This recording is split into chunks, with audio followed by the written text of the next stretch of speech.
गोर लागे छी सबके। अहाँ सबके एकटा भगवती गीत सुनाबै छी जेकर रचना केने छथिन आदरणीय अशोक मिश्र।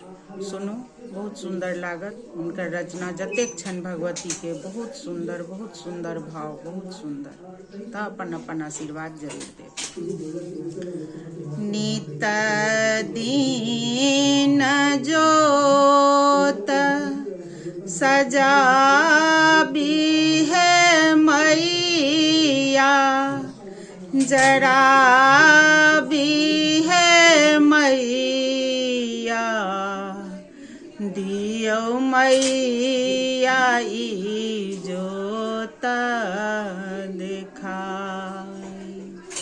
नित दीन जोत सजाबी है मैया, जरा भी है मैया, दियो मैया ई जोत दिखाई।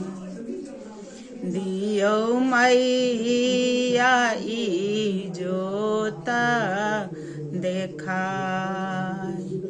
जीवो कोना आब भेलौं माँ दुर्बल, काल सँ घेरल, अहीं दियौ पार लगाई। नित दीन जोत सजाबी है मैया, जरा भी है मैया, दियो मैया ई जोत दिखाई। मेटियौ अन्हार हमार जीवन के, हमार जीवन के, लियो मोरा शरण लगाई। लियो मोरा शरण लगाई। दीना दुखी बानी जीवन बीतेलहुँ, कहूँ ना कटलहुँ, आब कष्ट सहलो ने जाय, आब कष्ट सहलो ने जाय। नित दीन जोत सजाबी है मैया, जरा भी है मैया, दियो मैया ई जोत दिखाई।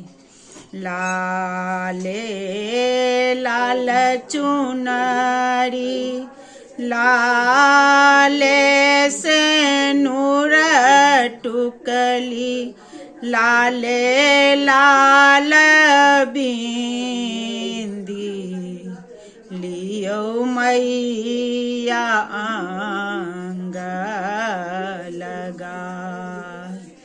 लियो मैया आंग लगाई। लाले अड़हुल सांग प्रसाद चढ़ेलहुँ, भजन सुनेलहुँ,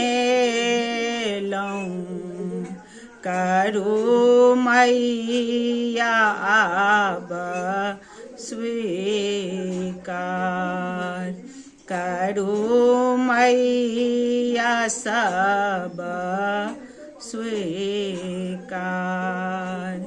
नित दिन जोत जराबी है मैया, देखा भी है मैया, दियो मैया ई जोत देखाय।